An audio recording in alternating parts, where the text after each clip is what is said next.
Bienvenue dans Fonction publique, mon amour, le podcast qui explore, questionne et parfois bouscule, toujours avec l'envie de comprendre et d'avancer. Je suis Linda et chaque semaine, je vous propose des conversations sans détour avec ceux qui font bouger les lignes, innovent et croient en une fonction publique d'avenir. Parce que le changement commence par une idée et chaque idée a de la valeur. Alors place à l'épisode du jour. Hello Delphine. Bonjour Linda. Merci d'avoir accepté mon invitation. Je sais que les 2 épisodes qu'on va enregistrer ensemble vont intéresser beaucoup de personnes, puisqu'on va parler concours. Delphine, est-ce que tu veux bien te présenter? Oui, et avant peut-être un petit mot pour te remercier pour cette invitation. Je suis très contente d'être ici et ravie de pouvoir apporter ce petit éclairage concours. Merci à toi.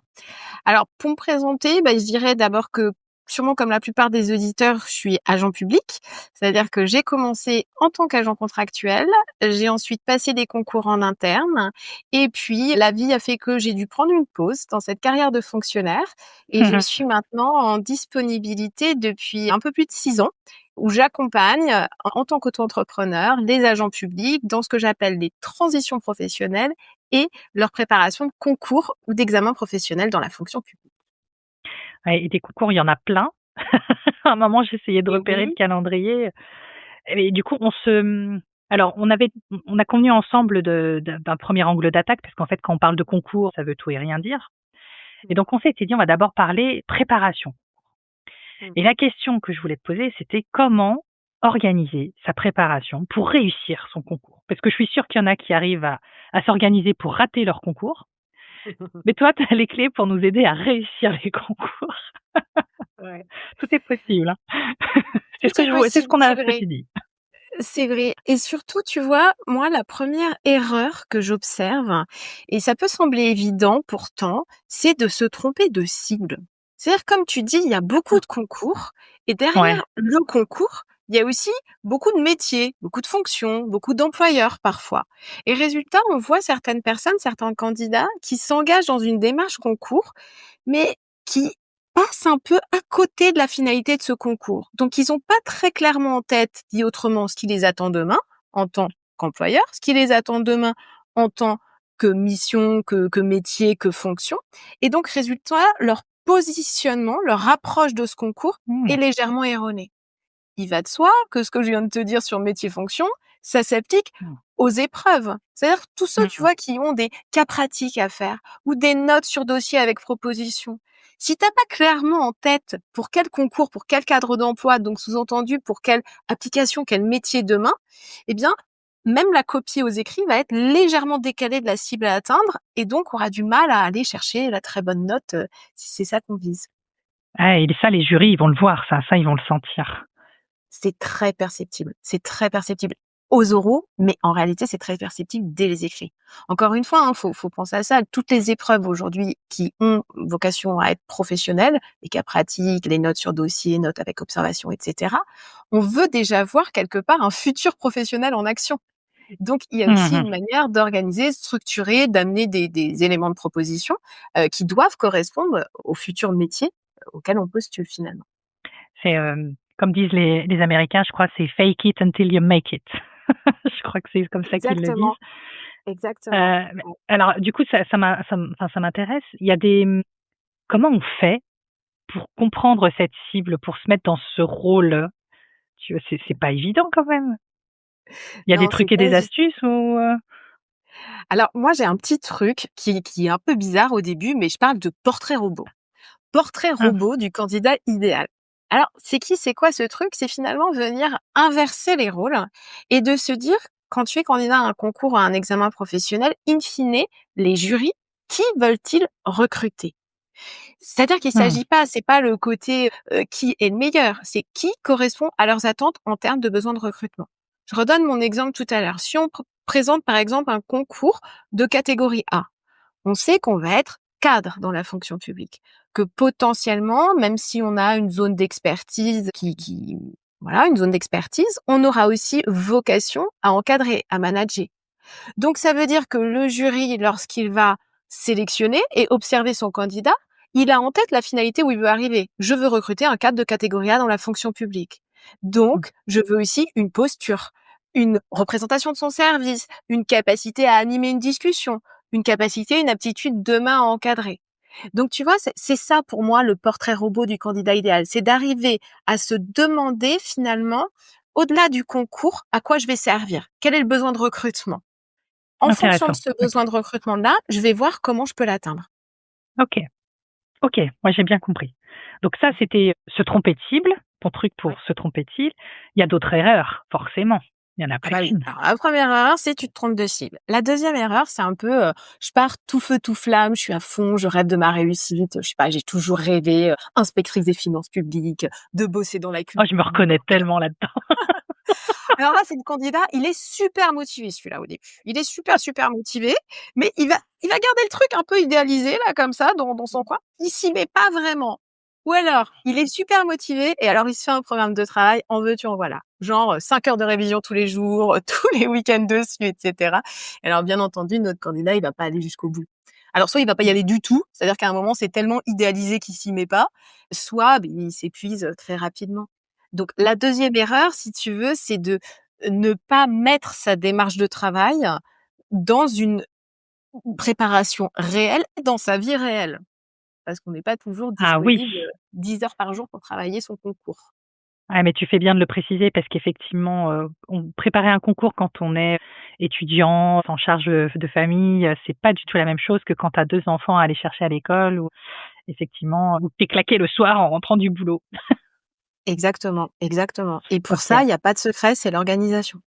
L'organisation, c'est-à-dire qu'il faut prendre son emploi du temps, sa vraie vie, ses vraies contraintes, son job, ses enfants, le cours de foot, j'en sais rien. Et dans cet emploi du temps, regarder à quel moment on peut se dégager du temps dédié pour préparer son concours.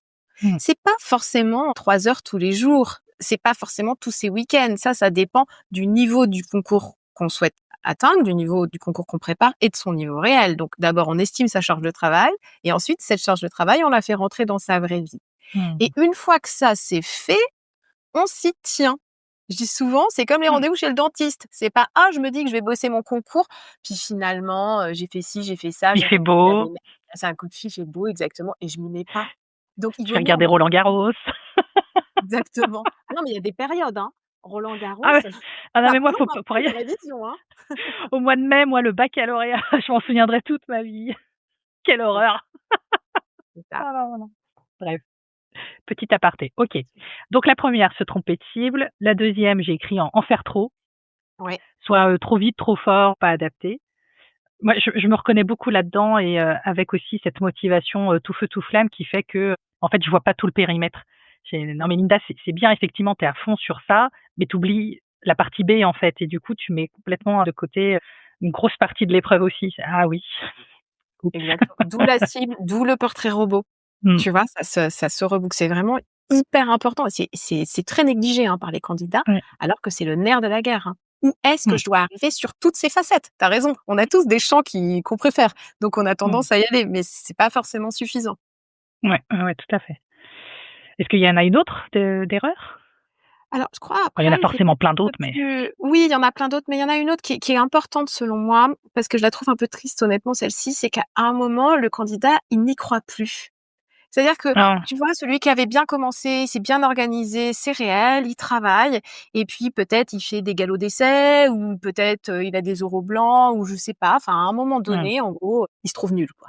Soit il a ouais, eu des preuves tangibles ou évidemment il a eu des mauvaises notes, soit je sais pas, ça s'arrête et résultat, il croit plus du tout en lui et en sa démarche. Et là, c'est un peu mmh, l'effondrement de tout ce qui a été mis en place. Donc ça, c'est vraiment une erreur à pas faire, c'est que il ne faut pas alors il faut être conscient de son niveau et du chemin qui reste à parcourir, mais il faut pas mmh, inverser les rôles, il faut pas se juger, il faut pas se dire, «J'ai pas le niveau», par principe ou dans l'absolu. C'est pas eux les correcteurs, c'est pas eux les jurys. Donc mmh, tu vois ce regard qu'on peut porter sur soi, qui en général est beaucoup plus dur que le regard que des tiers vont porter sur toi et ça qui c'est fait vrai. que toute la démarche s'effondre. Ça, c'est vraiment une erreur qui est lourde en conséquences, tu vois? Mmh, ouais, ça je veux bien y croire, effectivement et face à ça, comment est-ce qu'on garde la motivation du coup? Est-ce que tu as des trucs ou astuces? Ouais. Et ben, déjà, c'est d'être très clair sur ce qu'on fait et pourquoi on le fait. Je reviens un peu sur mon exemple tout à l'heure. En général, quand on postule à un concours, ça sort pas de nulle part. On a une Mmh. image, on se fait une idée. On se dit: «Ah, j'ai envie de travailler pour telle administration, pour tel employeur», ou bien ça peut être l'intérêt général, ou ça peut être telle politique éducative ou que sais-je, tu vois? Il y a quand Ouais. même quelque chose qui nous anime derrière. Donc déjà, c'est de bien l'identifier. Se dire: «Mais à un moment, qu'est-ce qui m'a plu? Pourquoi est-ce que j'ai eu envie d'y aller?» Ensuite, parfois, et ça c'est beaucoup plus personnel, mais c'est un peu les engagements qu'on prend face à soi-même ou face aux autres. Souvent, je trouve que souvent ce sont des mamans qui expliquent à leurs enfants que, elles vont retourner à l'école ou bien que là, elles vont travailler parce que justement, elles veulent avoir un meilleur travail, un meilleur niveau de rémunération et cetera. Et ça représente quelque chose pour elles, pour leur famille, pour ce qu'elles ont envie de faire. Ça peut être vrai aussi, hein, évidemment, pour des hommes. Mais donc, tu vois, cette espèce de truc, on le fait pour des raisons qui sont pas forcément professionnelles, qui sont pas forcément avouées ou Mmh. mises sur la table devant un jury, mais on le fait pour ce qu'on appelle ces raisons intrinsèques. Et ça, c'est hyper puissant pour pas laisser tomber. Et puis OK. peut-être après, juste le dernier truc sur les motivations, c'est qu'à un moment donné, si on travaille pas, si on fait rien, qu'on procrastine, on va commencer à culpabiliser, à se dire qu'on est nul, qu'on n'est pas au niveau et tout fait patatras. Donc, Mmh. tout simplement aussi pour rester motivé jusqu'au bout, eh bien, il faut suivre la démarche de travail qu'on a mise en place. Et Mmh. en se sentant, quelque part solide, tu vois, en se disant: «Non, j'ai travaillé, j'ai révisé, je suis prêt», bah, on se sent Mmh. aussi plus fort, plus légitime, plus motivé à aller porter ça devant un jury, quoi. Mmh. OK, intéressant. Je pensais, au délai. Quand on selon toi, il y a un délai pendant lequel il faut se préparer enfin, un délai idéal de préparation ou tu vois, si je me prépare pendant 2 ans pour un concours, est-ce que c'est trop? 2 semaines, est-ce que c'est pas assez? Enfin, Mais ça, c'est une j'imagine que ça question. dépend des gens, hein, mais Beh oui, ça dépend des gens et ça dépend des concours. On me demande souvent mmh, ça, mais pour le coup, il y a pas de réponse. mmh, C'est-à-dire qu'évidemment, c'est pas forcément le même degré de préparation si, il y a pas d'épreuve écrite, ou si c'est une note de synthèse ou s'il y a 5 écrits de 4 heures à préparer. ouais, ouais. Évidemment, c'est pas la même durée de préparation si on sort de la fac ou si on était dans une démarche concours, on a eu le B, il y a 2 ans, puis on prépare le A, que, si ça fait 20 ans, qu'on n'a pas mis le nez dans un bouquin. Donc, Mmh, il y a pas forcément de réponse en termes de situation idéale. La seule chose, c'est d'être au clair sur ce qu'on va nous demander pour mmh, réussir les écrits et puis après les oraux, ce qu'on estime être notre niveau de départ. Ça, c'est peut-être le plus difficile parce que justement, il y a tous les biais où spontanément on va mmh, dire: «Ah, je suis nul, je sais rien», puis en fait, on sait quand même des choses. Mais donc finalement, tu vois, c'est arriver à estimer cette charge de travail.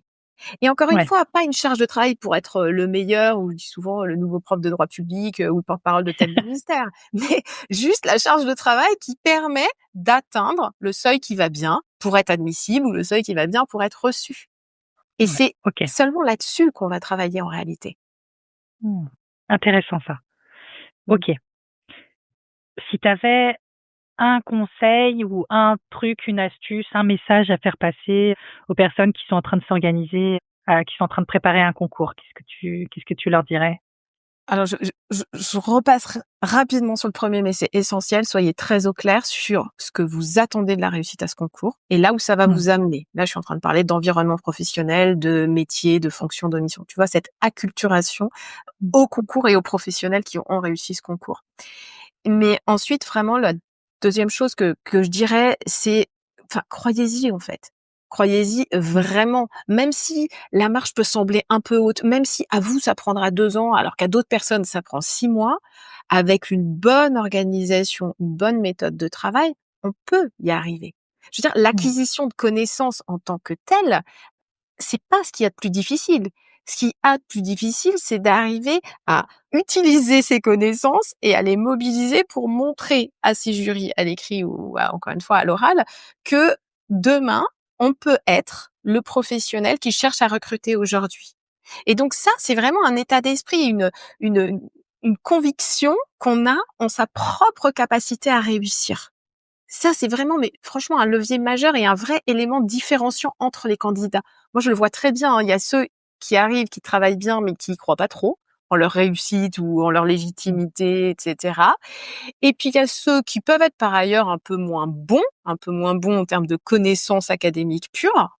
Mais en revanche, leur démarche pour eux est évidente. Ils savent mmh. pourquoi ils sont là, ils savent ce qu'ils en attendent. Et ça vraiment c'est très engageant pour un jury et c'est très aidant finalement pour réussir son Mmh. concours. Ouais, d'accord.